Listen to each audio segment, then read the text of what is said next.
Well, hello everyone, and welcome to Painless Universal, a conversation with myself and Welsh. Today I'll be talking to Maura.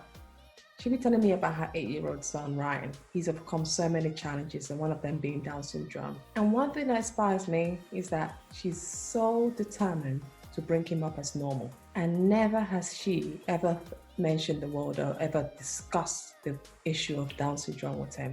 Because Ryan is normal anyway. He might be different, but he does everything normal. He plays with his siblings, he goes out and he hangs out with his father. But what's extremely more special about Ryan? 8-year-old Ryan has overcome quite a lot in his life. The little one who has Down syndrome has pushed through years of health concern, from a low white blood count to the size of his kidney, with his daunting parents by his side. I mean, we could all learn a thing or two from his resilience. His love spending time with his father, his proud mom, who I'll be talking to shortly, just captures the moment. And one thing we'll be talking to him about, the mom, is sharing their experiences about how they reflect when Ryan went to his father and said, "Daddy, I'm so proud of you." It might seem nothing, but Ryan is very special. And I'm so glad they've given me this opportunity to talk to the mother to better understand their beautiful family. Anything to say? Yes. What? Thank you very much. Do you have anything else to say to the country? Yes. This country is from the United States. United States, you got it. Hello everyone, welcome again to Painless Universal Conversation with myself and Welsh. I've got the beautiful Maura here with me. Maura, thank you so much for joining me all the way from where we connected from. I'm based in London, England. And yes. St. Louis, Missouri.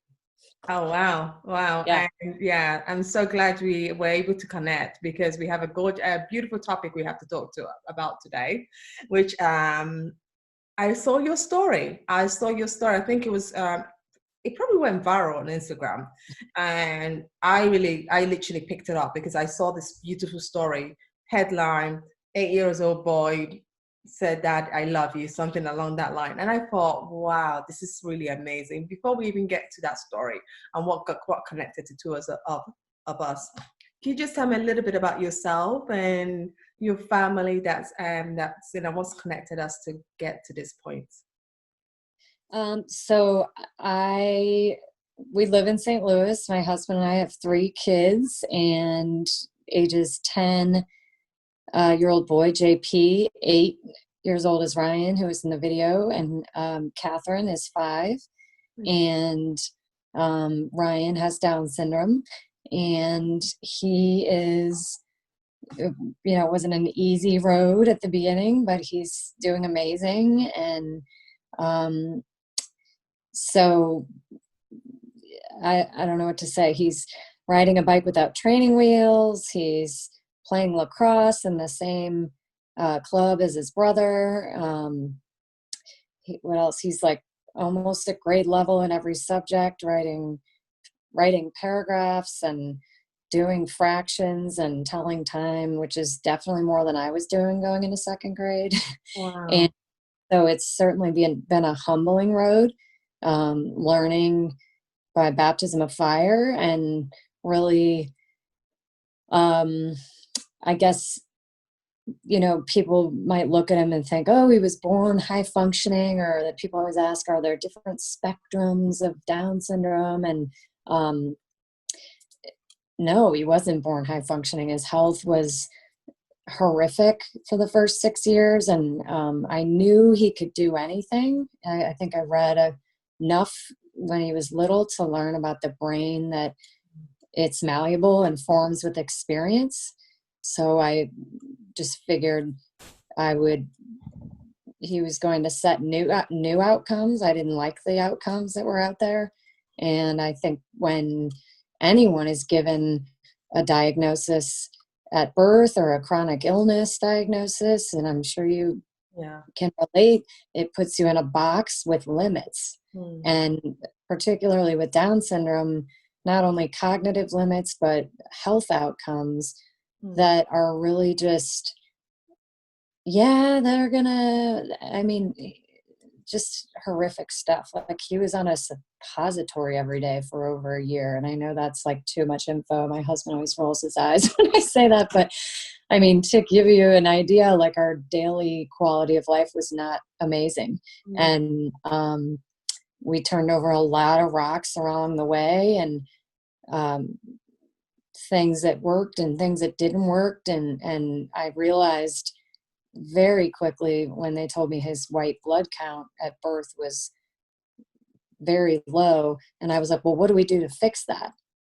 And they were like, well, sometimes they just walk around like that. And I was like, are they like a different species? Or so I just realized right away that I can't rely on current research or current outcomes. I'm going to have to go either set new outcomes or find doctors who are willing to look beyond a diagnosis and just like unlock some keys here.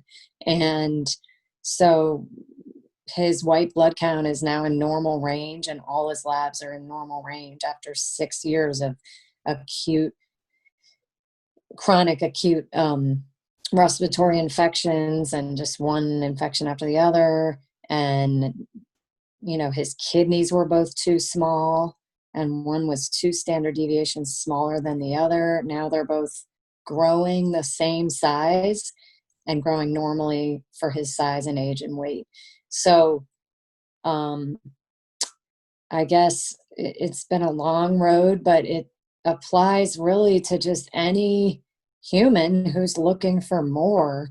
And so, there are tons of kids with Down syndrome or any diagnosis who don't need all that and haven't been on antibiotics and haven't been in the hospital and are doing amazing things, and they don't need like some next level care. But Ryan needed like some PhDs to help me like turn the ship around. And so we just feel so fortunate to have found, PhDs and like NMDs in 3 or 4 categories who really helped us turn the ship around. But the biggest critical piece was that they just didn't look at him as Ryan who has Down syndrome. They just looked at him as Ryan.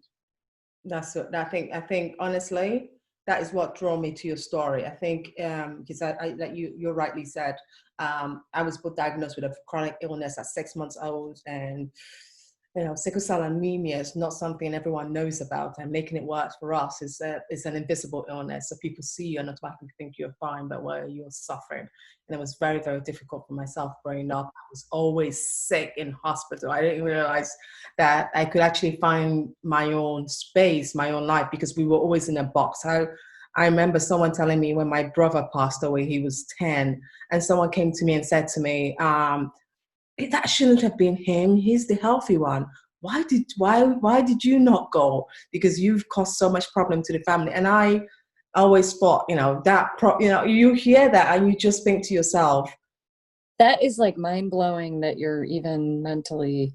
What did they just have? And because you're always in that box because you're always you're a nuisance to family. And but my parents were so phenomenal. And I think this is what drew me to yourself, is just how phenomenal, because people don't realize people who have chronic illness, the people that really are in pain are their family. My mom would suffer. My dad was, they had their own issues. They had to go through it just because of me. But because of their balance of mind, my dad always said, you're not sick.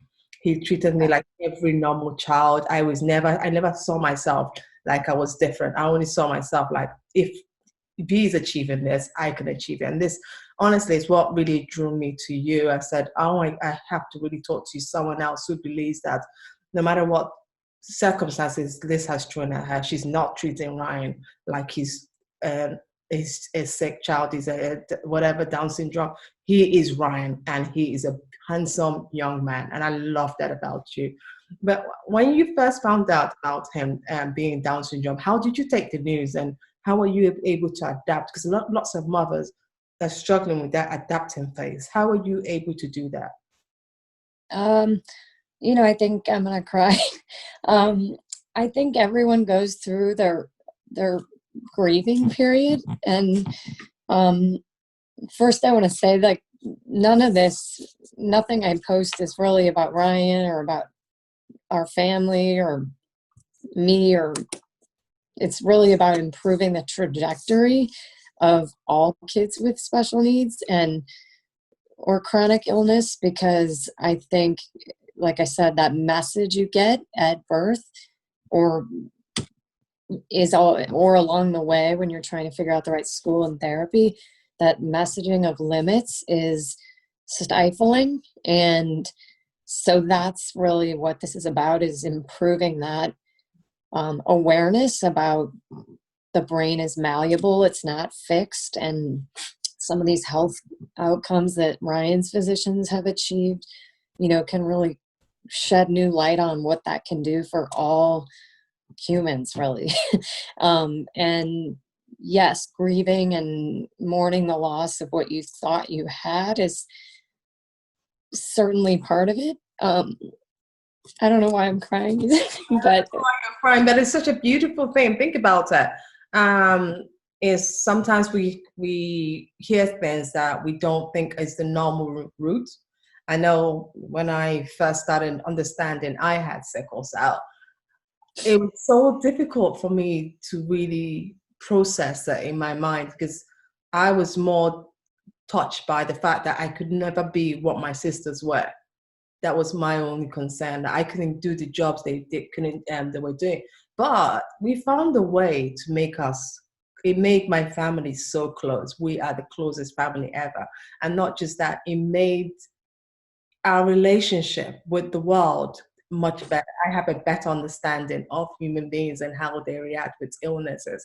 I'm more compassionate. I'm more understanding. And I think as much as that news happened, but think about the young man you have that has brought you so much joy that is unreal. Just my mom is now the happiest woman, because I think in her mind she thinks, if I remember what they told me, sometimes she's like you, so sometimes she cries because she thinks, if I remember what they told me, I would never have believed, if I believed them, that right. I can't do this, it will not has happened. And you have really shown the world, look at Ryan, and he's really doing well for himself. And he's finding the light. He's really finding the light. Can you share that story about him telling his dad? Yeah. That video. Could you tell me a little bit about that? That is hilarious. Well, as you said, it's like a dark time when they give you this diagnosis, and then you're trying to swim through all the 10 specialists telling you that, his eyes and his, everything needs surgeries and interventions and antibiotics, and you're just drowning and trying to triage acute illness while still do all this therapy, while still take one step forward, and then it felt like we were plateauing, and then 3 steps back in another area, so he might achieve one milestone like walking, and then had to take it just, nothing was really molding and moving forward all at the same time. Whereas typical kids, like, usually it's there's definitely bumps, trust me, with my other 2, but it was definitely a rocky road, and people go through way more larger things than what we're dealing with. Like, I'm aware of that, but I don't want people to ever resent Ryan for what he's doing now, because we were in a not great place for a long time. Medically, he couldn't even get through the day.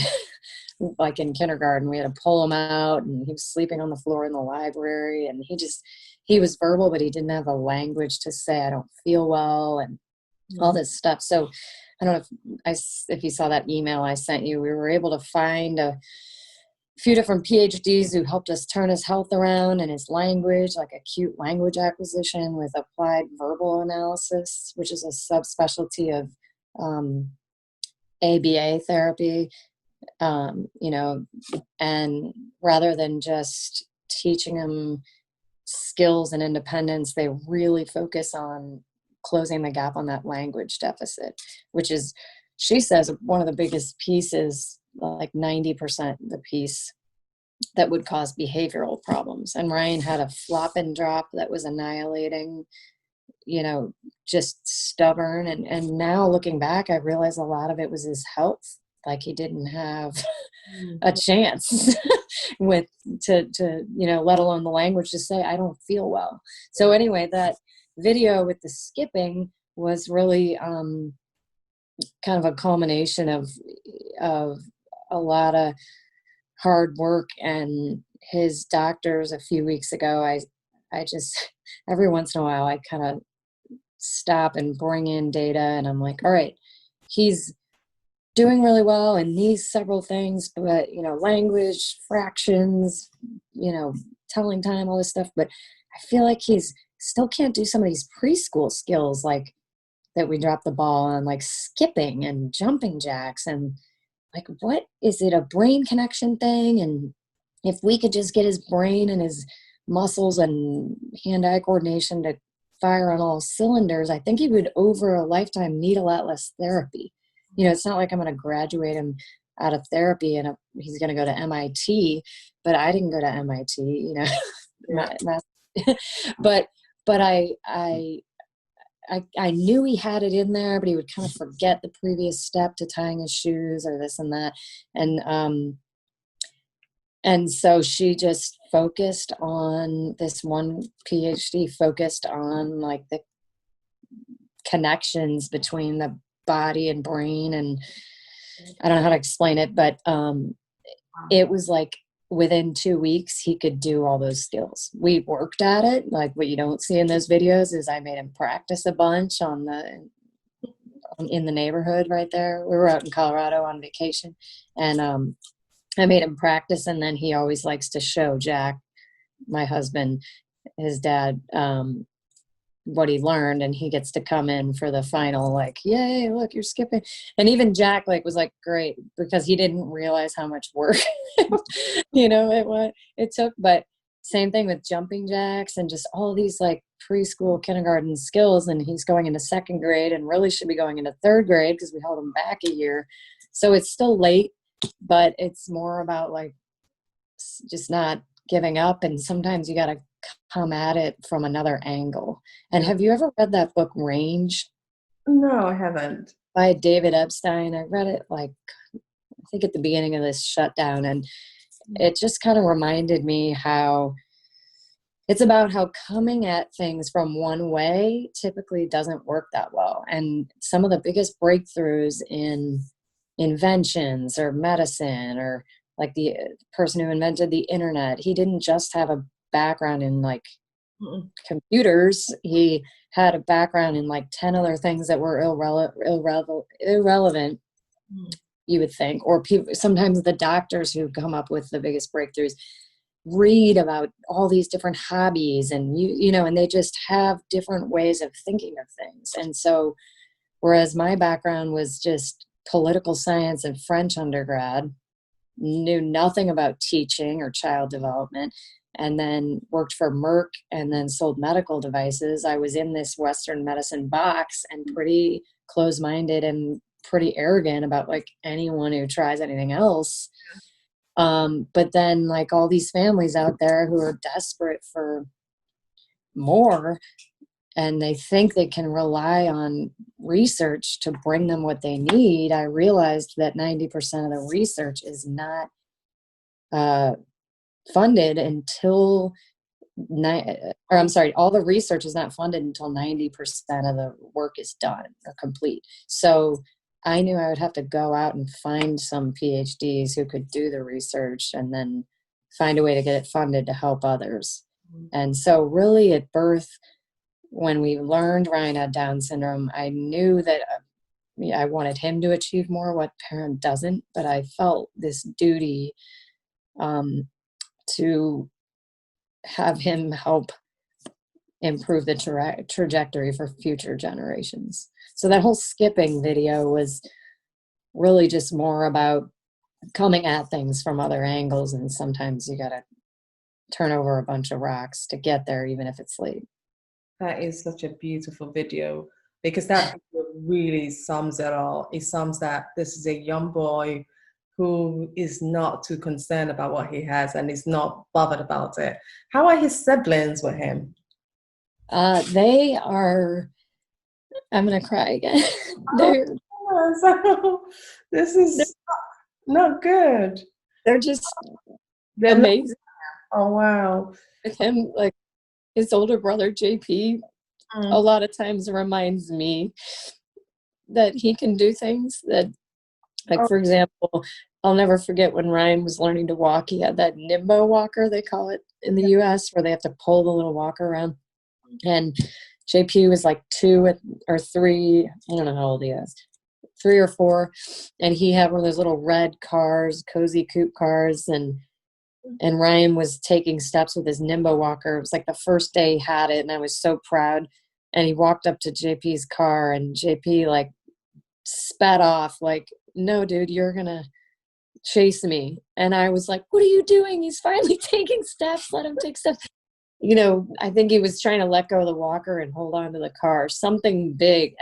And JP was like, whatever, he's going to walk like everybody else. And those things are pivotal moments for me as a parent to remember that he can do anything. It's, you know, I think a lot of times society is the one that imposes the limits, and even parents make excuses, myself included, that example right there. And so I think, you know, even a few months ago, I posted a video of JP trying to teach Ryan how to roller skate. And again, balance is not his, you know, forte.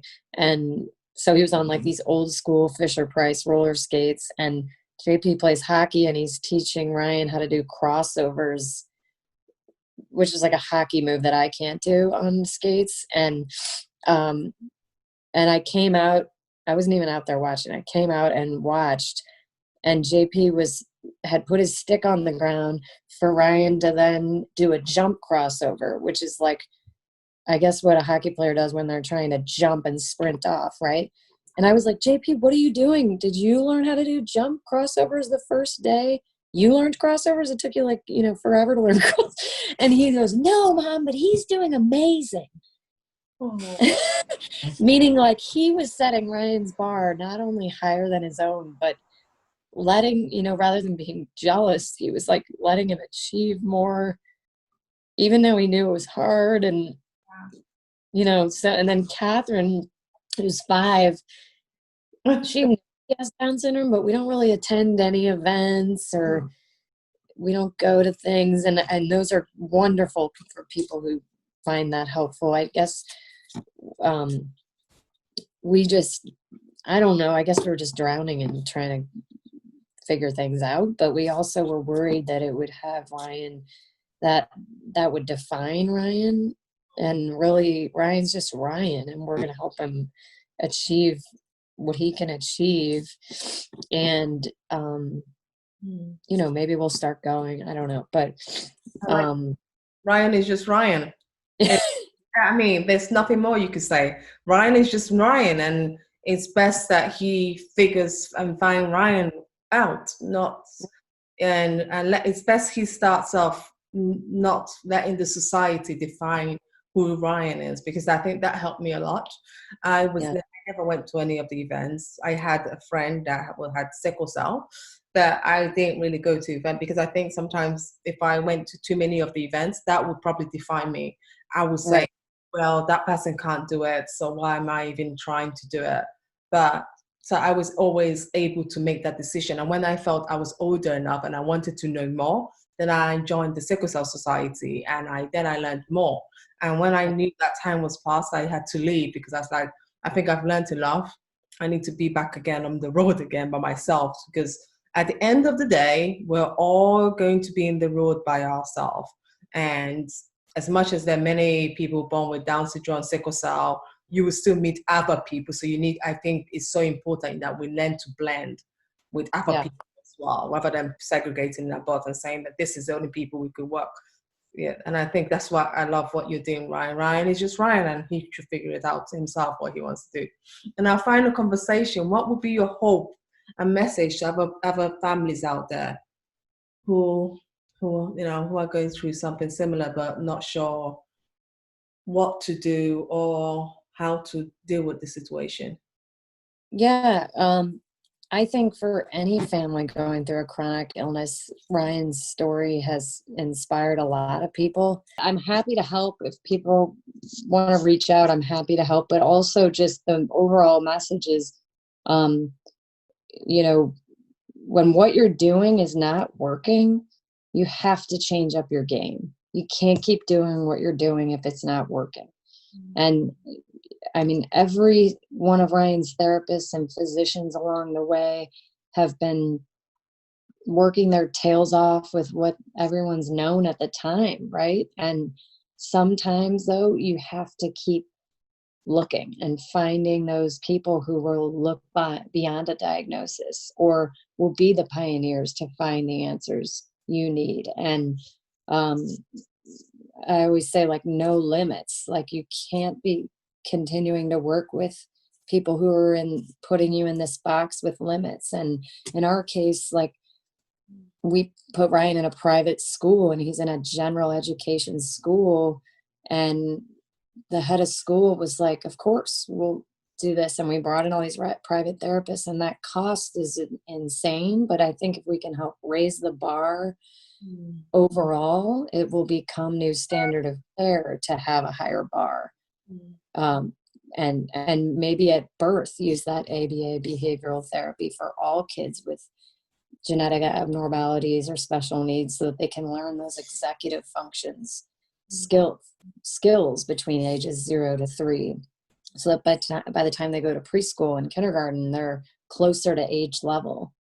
And part of these systems in the US are, we can only help you if you're 2 years behind or X amount of time behind. And my goal is grade levels. So you're going to wait till he fails to give him help in math? Like, that's not how I roll. So I think if starting at birth, they're doing tons for early intervention, of course they are. But I think if we also add in some additional executive functioning skills and with ABA therapy, it would close the gap much faster and set them up exponentially better for preschool and then kindergarten. And then just overall, just don't ever accept limits, and that there's always more out there, and you just might have to think outside the box. I agree. I really, really agree. Honestly, I'm really glad you took the time out to join me. I know how crazy busy you are, and you're so kind. You really reached out to me, and you set me. You reach out. No, you reached out to me. As soon as I reached out to you, you responded right away. So you were so kind to do that. I'm so glad. Thank you. Thank you for your time, and give my best wishes and love to Ryan. Oh, thank you so much. Thank you very much. Thank you so much for your time. See you soon.